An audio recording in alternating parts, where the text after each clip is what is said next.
For this summit, it's been very insightful.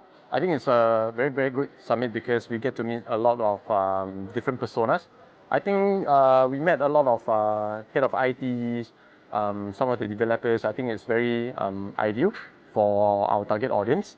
So yeah, I'm looking forward to meeting more of such event in the near future where it allows us to expand or rather to target into the new different markets in Indonesia. I think so far the one-on-one interaction with the different delegates has been very insightful.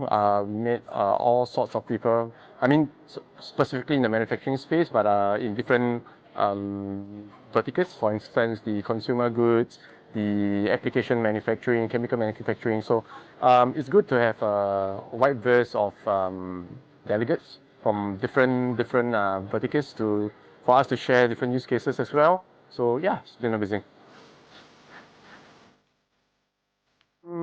I think it's not bad in a way where they can actually put in a good word of mouth for us. In the event, let's say this thing doesn't work out for them, but I feel that yeah, I think on a network reach kind of scope, I think it's pretty extensive.